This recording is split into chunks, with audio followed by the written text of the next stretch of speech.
Hello friends, welcome to today சமையல். இன்னைக்கு நம்ம டுடே சமையலில் விதவிதமான அச்சில் வாயில் வச்சோடனே கரையக்கூடிய நல்ல சுவையான பூரணம் கொழுக்கட்டை எப்படி செய்யலான்னு தான் பார்க்க போகிறோம்.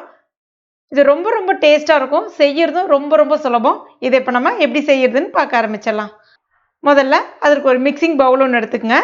இப்போ இதில் 1 கப் அளவுக்கு பச்சரிசி மாவு சேர்த்துக்குங்க.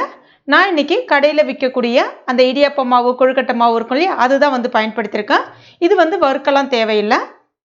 இதுவே நீங்கள் வீட்டில் ரெடி பண்ண பச்சரிசி மாவாக இருந்தால் ஒரு 2லேருந்து 3 நிமிஷத்துக்கு கடாயில் மிதமான தீயில வச்சு அந்த மாவு கொஞ்சம் சூடுற அளவுக்கு வறுத்துக்குங்க. ரொம்ப நேரம் வறுக்கணுன்ற அவசியம் கிடையாது.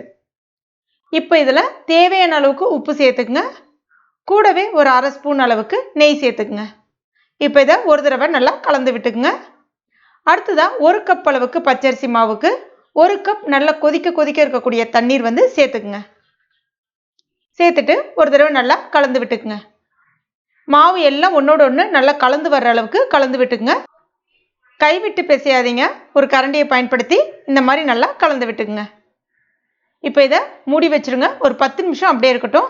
அதுக்குள்ளே நம்ம உள்ளே வைக்கக்கூடிய அந்த ஸ்டஃபிங் பூரணம் ரெடி பண்ணிக்கலாம். அதற்கு ஒரு கடாயில் 1/2 ஸ்பூன் அளவுக்கு நெய் சேர்த்துக்குங்க. கூடவே 1/2 ஸ்பூன் அளவுக்கு எள்ளு சேர்த்துக்குங்க. உங்களுக்கு எள்ளு சேர்க்க விருப்பம் இல்லைன்னா பாப்பி சீட்ஸ்ன்னு சொல்லக்கூடிய அந்த கசகசா சேர்த்துக்கலாம் ஒரு 1/2 ஸ்பூன் அளவுக்கு. கூடவே ஒரு 1/2 கப் அளவுக்கு தேங்காய் துருகல் சேர்த்துக்குங்க. அடுத்ததான் 3/4 கப் அளவுக்கு வெல்லம் சேர்த்துக்குங்க. நான் இன்னைக்கு கப் மெஷர்மெண்ட்டில் சொல்லியிருக்கேன். உங்கள் வீட்டில் எந்த கப் இருந்தாலும் அந்த கப்பை பயன்படுத்தி அடுத்தடுத்த அளவுகளை அளந்துக்குங்க, சரியாக இருக்கும். இப்போ இதை ஒரு தடவை நல்லா கலந்து விட்டுக்குங்க. நான் இன்னைக்கு வேர்க்கடலை தான் பயன்படுத்தி செய்ய போகிறேன்.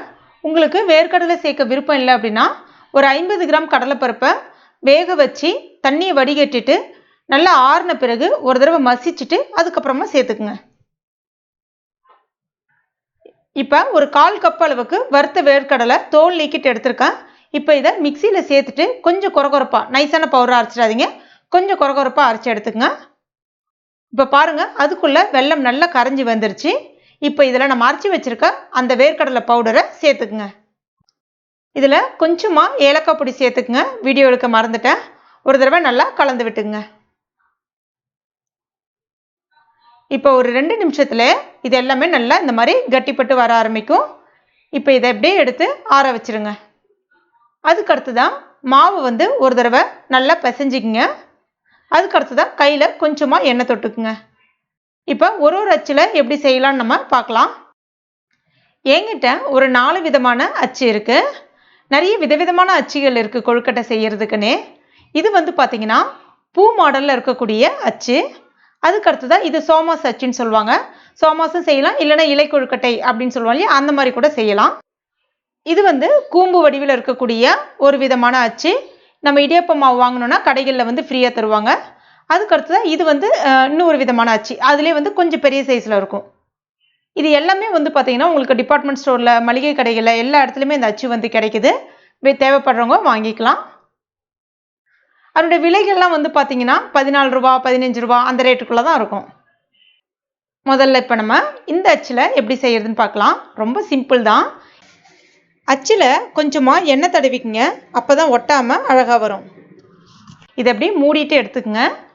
ஒரு சின்ன உருண்டையாக மாவு எடுத்துக்கங்க. உள்ளே வச்சுருங்க. ஆள்காட்டி விரல் இல்லைன்னா நம்முடைய கட்டை விரலை பயன்படுத்தி உள்பக்கமாக மாவை எல்லா பக்கமும் நல்லா சுற்றி தடவிட்டுக்குங்க. அதாவது உள்ளே ஒரு சின்ன ஓட்டை வர்ற மாதிரி சுற்றி அந்த அச்சு நல்லா அந்த மாவில் பதிகிற மாதிரி அழுத்தி விட்டுக்குங்க. அதுக்கடுத்து தான் நம்ம வச்சுருக்கக்கூடிய அந்த பூரணம் ஒரு சின்ன உருண்டைகளாக உருட்டி உள்ளே வச்சுட்டு மறுபடியும் ஒரு கொஞ்சமாக மாவு எடுத்து மேலே இந்த மாதிரி தடவி விட்டுருங்க. இதை அப்படியே சீல் பண்ணி விடணும், அவ்வளோதான். இப்போ இதை நம்ம திறந்துடலாம். இப்போ பாருங்கள், எவ்வளோ சூப்பராக அழகாக ரெடி ஆகிடுச்சு. அதுக்கடுத்து தான் பூ மாடலில் இருக்கக்கூடிய ஒரு அச்சில் எப்படி செய்கிறதுன்னு பார்க்கலாம். அதே மாதிரி தான் ஒரு சிறு உருண்டை ஒன்று எடுத்துக்கங்க. இந்த பக்கம் வச்சுட்டு நல்லா அந்த பூவில் வச்சு அழுத்தி விடுங்க. அழுத்தி விடும்போது வெளிப்பக்கமும் அந்த ஓரங்கள்லேயும் மாவு கொஞ்சம் வர்ற மாதிரி பார்த்து அழுத்தி விட்டுக்குங்க. அதே மாதிரி அந்த பக்கமும். ஏன்னா அப்போ தான் நம்ம மூடும்போது எல்லா பக்கமும் ஒட்டிட்டு கரெக்டாக அது சீல் ஆகும், அதாவது கவர் ஆகும். இப்போ உள்ளே கொஞ்சமாக ஸ்டஃபிங் வச்சுட்டு இப்படி மூடிடுங்க. நல்லா அழுத்தி ஓரத்தில் அழுத்தி மூடிட்டு ஓரங்களில் இருக்கக்கூடிய மாவு எடுத்துருங்க. இப்போ இதை திறந்துட்டு உள்ளே இருக்கிறத அப்படியே எடுக்க வேண்டியதான். இப்போ பாருங்க, இது ரொம்ப அருமையாக இருக்குது. தேவையில்லை உங்களுக்குன்னா அந்த சைடில் இருக்கக்கூடிய அந்த மாவு இருக்கு இல்லையா, அதை 8 எடுத்துட்டிங்கன்னா இன்னும் ஒரு சின்ன பூ ஷேப்பில் கிடைக்கும். நான் இன்றைக்கி 8 எடுத்துடுறேன்.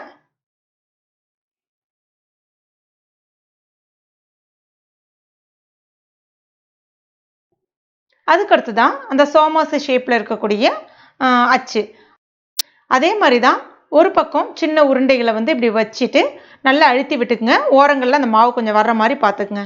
அதே மாதிரி அந்த சைடு நடுவில் கொஞ்சமாக அந்த ஸ்டஃபிங் வச்சுட்டு இப்படி மூடிடுங்க. மூடிட்டு ஒரு தடவை நல்லா அழுத்தி விட்டுடுங்க.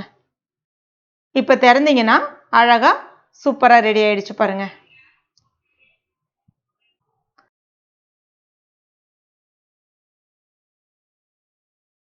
அடுத்ததாக கடைகளில் கொடுக்கக்கூடிய அச்சு. இதில் ஒரு சின்ன உருண்டைகளை, ஏன்னா இது வந்து சின்ன கொழுக்கட்டை தான் வரும், சின்ன உருண்டையாக உள்ளே வச்சுட்டு ஆள்காட்டி விரல் இல்லைனா கட்டை விரலை பயன்படுத்தி ஓரங்களில் இந்த மாதிரி நல்லா தட்டி விட்டுக்குங்க. உள்ள ஸ்டஃபிங்கை வச்சுட்டு மூடிடுங்க. இந்த மாதிரி சீல் பண்ணி விட்டுருங்க. திறந்தீங்கன்னா அழகான சின்ன கொழுக்கட்டையும் ரெடி ஆகிடும். கிட்டத்தட்ட இந்த மாவில் ஒரு 10 பூர்ண கொழுக்கட்டை வந்து கிடைக்கும். அதுக்கடுத்து தான் நான் இன்றைக்கி கடாயில் தான் வந்து வேக வைக்க போகிறேன். நீங்கள் வேணும்னா இட்லி பாத்திரத்தில் வேக வச்சுக்கலாம். அதாவது இட்லி தட்டு மேலே கூட வச்சுக்கலாம். கடாயில் கொஞ்சமாக தண்ணி வச்சுருக்கேன். அடியில் ஏற்கனவே ஒரு கொழுக்கட்டை ரெடி பண்ணியிருந்தேன். அந்த தண்ணி தான் அது, அதனால தான் கலர் அப்படி இருக்குது. இப்போ இது மேலே இந்த மாதிரி ஒரு தட்டு ஒன்று வச்சிடலாம். அது மேலே நம்ம ரெடி பண்ணி வச்சுருக்க கொழுக்கட்டைகளை வச்சுடுங்க. இப்போ இதை மூடிடுங்க. ஸ்டவ்வை மீடியம் ஃப்ளேமில் வச்சுருங்க. சரியாக ஒரு 10 நிமிஷம் இருக்கட்டும். கொழுக்கட்டை நல்லா சாஃப்டாக வெந்து வரும். சீக்கிரமாக எடுத்துட்டிங்கன்னா மாவு வேகாத மாதிரி இருக்கும், நல்லா இருக்காது. அதே சமயத்தில் ரொம்ப நேரம் வேக வச்சிங்கன்னா கல் மாதிரி ஆகிடும், கொழுக்கட்டை நல்லா இருக்காது. சரியாக ஒரு 10 நிமிஷத்தில் எடுத்துட்டிங்கன்னா நல்ல பூ போல் சாஃப்டான கொழுக்கட்டை ரெடியாக இருக்கும். இப்போ ஒரு 10 நிமிஷம் இருக்கட்டும்.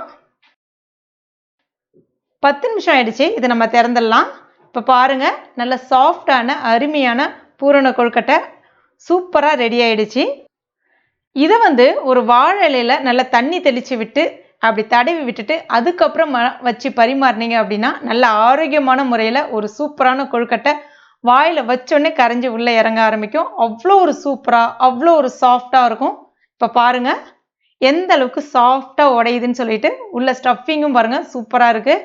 நம்ம இதில் வேர்க்கடலை பயன்படுத்தியிருக்கோம். நீங்கள் ஒரு முறை வேர்க்கடலையை பயன்படுத்தி செய்து பாருங்கள்.